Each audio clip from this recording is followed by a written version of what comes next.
안녕하십니까. 중소기업 경영연구소에서 창업, 비즈니스 모델, 재무 컨설팅을 하고 있는 강창랑입니다.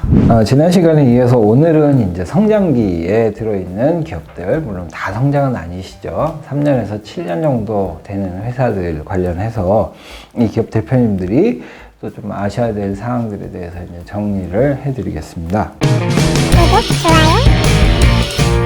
이 성장기가 되면 사실 매출이 중요하다고 말씀드렸죠. 실제로 매출 중요해요. 이때 기업들을 판정하는 기준이 다 매출이거든요. 그래서 매출이 어느 정도냐 하고, 그 다음 매출이 성장세가 돼 있느냐 아니냐, 이게 사실 중요해요. 매출이 이제 일정 수준 이상 안 가면은 이때 기업들은 정책 자금도 신청하고 받기가 쉽지 않으세요. 매출이 성장세가 되지 않으시면 역시 신청하거나 받기도 쉽지 않으시고, 특히 은행이라든가 이런 대출 쪽도 쉽지 않으세요. 그래서 이제 은행이라든가 이런 정책자금 담당하시는 분들이 일반적으로 보는 관점에서 말씀드리면, 물론 이제 지점마다 다르고 다 약간의 변동성이 있긴 하지만 평균적으로 말씀드린 거예요. 제일 먼저 보는 게 이 회사의 매출액이 어느 정도고 손익이 얼마냐. 그래서 최소한 영업이익은 나야 된다. 이자가 많은 건 뭐 어쩔 수 없다 치지만, 이자 비용이 많은 건 그래도 영업에서 이익은 나야지, 이 회사한테 돈 빌려줄 수 있지, 이렇게 생각을 하는 거예요. 예를 들어 매출이 5억인데 이 운전자금을 5억을 신청했어요. 다 줄 수는 없잖아요. 그럼 이제 서류상으로 평가 들어갈 때 이제 어떤 부분이 같이 딸려서 들어가냐면 이 회사의 성장성인 거죠. 그래서 맨 처음에 첫 해에는 매출이 1억이었는데 그 다음에는 3억이 됐다가 그 다음에 5억이 됐어요. 지속적으로 성장하는 회사잖아요. 첫 해에는 1억을 이제 매출을 해가지고 이익이 뭐 아주 작게 나거나 마이너스가 났어요. 근데 3억이 됐을 때는 간신히 이제 뭐 몇백만 원 이익이 났어요. 그 다음에 이제 5억이 되니까 이제 한 1,000만 원, 2,000만 원 수익이 났어요.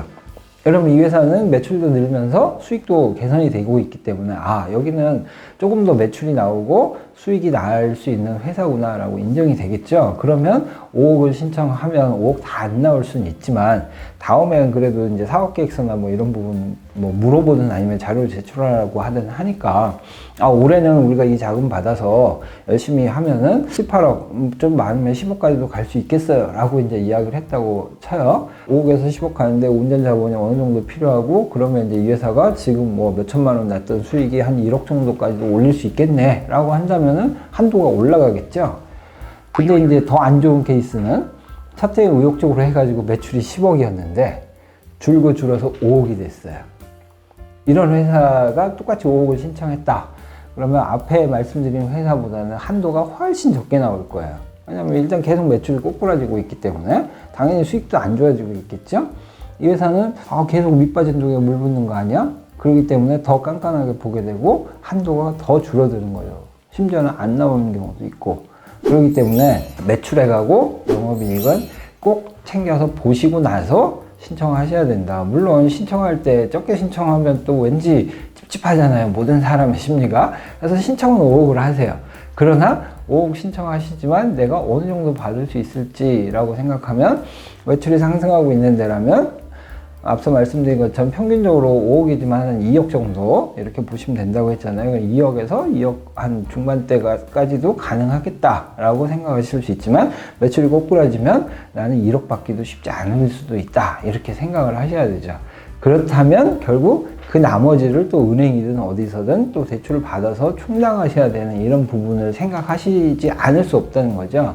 근데 그런 생각을 안 하시고 자기에 대해서 잘 모르시면 이제 회사가 정말 자금 때문에 어려운 일을 겪게 되실 수 있다. 그래서 이 부분 잘 보셔야 되고요.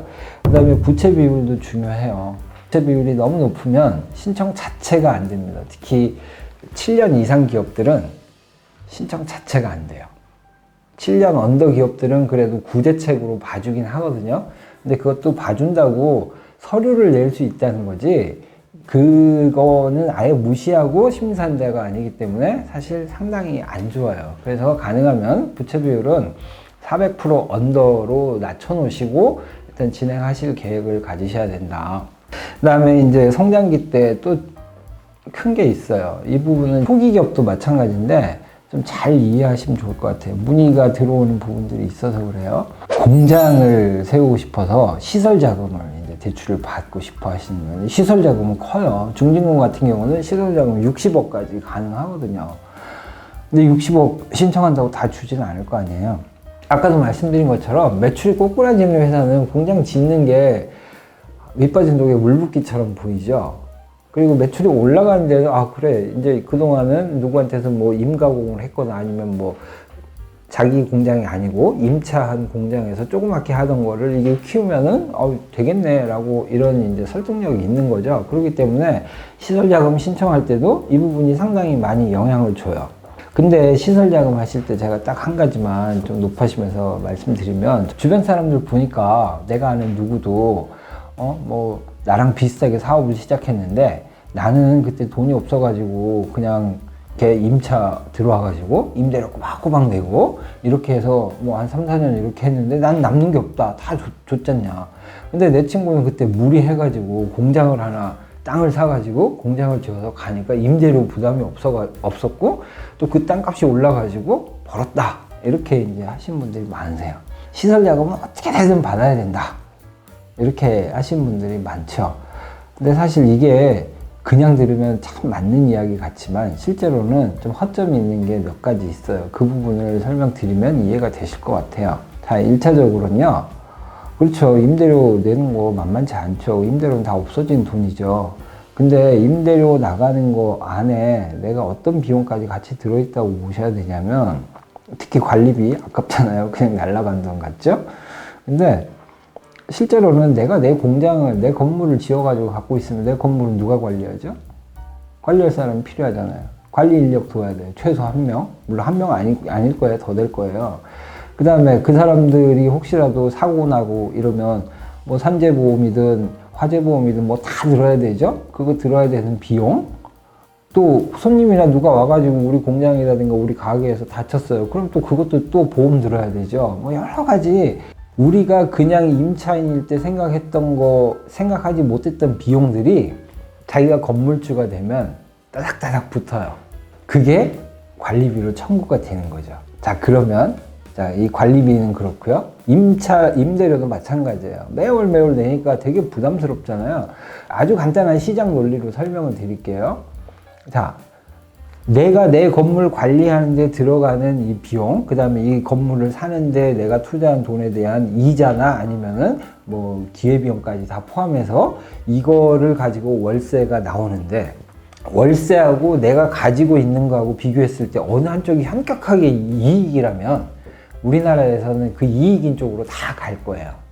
모든 사람이 자기 땅을 사가지고 자기가 건물 짓고 가는 쪽으로 가거나, 아니면은 모든 사람이 아예 그냥 자기 건 안 하고 임대료만 내고 살겠죠. 근데 이게 균형을 이루는 게 왜 그럴까요? 돈이 없어서 그건 아니에요. 시장이라는 게 그렇거든요. 너무 한쪽이 높으면 다른 쪽이 많아져서 결국은 이게 이 비슷한 수준으로 가게 되는 거죠. 그래서 우리가 모르고 계산하지 않았지만 그런 비용들이 다 같이 녹아 있어서 실제로 땅값 오르는 것 제하고는 내가 임대를 하나 자가 공장을 갖고 있으나 비슷하다. 이렇게 보셔야 돼요. 그럼 땅값이 오를 거냐 말 것이냐, 이건 개인의 선택의 문제죠. 근데 제가 기업가 정신도 계속 말씀드렸지만 내가 이 사업을 통해서 뭘 하고자 했냐로 돌아가서 보시면요. 내가 이 사업 시작할 때 나는 땅값을 많이 벌어가지고 내가 할 거야 이렇게 시작하셨나요? 아니죠. 사업을 잘할 생각을 하셨잖아요. 근데 왜 땅을 신경을 쓰시죠? 땅값 오르는 거 오를지 떨어질지 아무도 모르잖아요. 근데 땅값 오르는 거 계산해서 나는 무조건 무리해서라도 이번에 해야 돼. 맞는 말일까요? 저는 그렇지 않다고 봐요. 게다가 또 하나 중요한 게 있어요. 제일 핵심이 사실 이거예요. 자, 내가 회사를 운영하면서 계속 매출도 늘고 수익도 늘고 하면 이 땅을 살 때 들어갔던 시설비라든가 이런 거 대출을 받든 뭐 하든 여기에 대해서 계속 이자도 내고 원금도 갖고 할 수 있겠죠. 여러 개 되니까 되는 거예요. 근데 만약에 매출이 안 늘고 수익이 안 늘면 어떻게 할 거예요? 계속 이렇게 줄어들면 들어가는 비용은 똑같이 계속 고정적으로 들어가는데 내가 벌어서 이거를 충당을 못하죠? 그러면 결국은 계속 적자가 커지는 거예요. 근데 반대로요. 자, 임차를 했어요. 임차했는데 계속 꼬꾸라져요. 그럼 어떻게 돼요? 내가 평수를 줄이면 되죠. 작은 데로 이사 가면 되고. 결국 내가 이 비용은 줄일 수 있지만 내가 건물을 갖고 있는 순간은 비용 줄이는 게 정말 힘들어져요. 이쪽은 적자 폭이 커지는 거고 이쪽은 그나마 선방에서 조금 적자를 줄일 수 있는 방안이 있는 거죠. 어느 쪽이 좋냐? 이거는 개인의 선택의 문제이기 때문에 제가 뭐 이거 하셔라 저거 하셔라 말씀드릴 수는 없지만 원리상으로 그렇다는 거예요. 그리고 기업가 정신을 다시 돌아가서 보시면 자기 공장이 있으면 좋죠. 근데 그게 진짜 내 사업에 도움이 되냐 안 되냐로 판단을 하셨으면 좋겠어요. 땅값이 오르냐 안 오르냐, 내가 내는 임대료가 아깝다 안 아깝다 이 개념이 아니고 내가 정말 돈을 더 벌 수 있는 토대로 양산을 할 수 있는 공장이나 직원이 늘어나니까 그런 사무실을 가지고 내가 갔으면 좋겠다 이렇게 생각하시는 게 맞죠. 그래서 자꾸 사업을 특히 오래 하시다 보면 기업가 정신 다 잊어버리신다고 했잖아요. 다 잊어버리세요. 그러고서 이제 돈이나 다른 쪽에 자꾸 관심을 두고서 그 관점에서 모든 걸 보시다 보니까 의사결정이 어긋나는 거예요. 공장은 때가 됐을 때 차리셔도 돼요. 그거를 하라고 이런 시설 자금이 있는 거죠. 그럼 내가 조건이 갖춰지고 내가 이 공장을 지음으로 해서 정말로 클 수 있다는 확신이라든가 이런 것들이 있을 때 정부에서 이런 정책 자금을 대출을 받아가지고 시설 자금을 하시는 게 유리하다. 그렇지만 또 너무 신중하게 하시다 보면 타이밍을 놓칠 수가 있죠. 그래서 이럴 때 다시 한번 비즈니스 모델도 점검을 하셔야 돼요.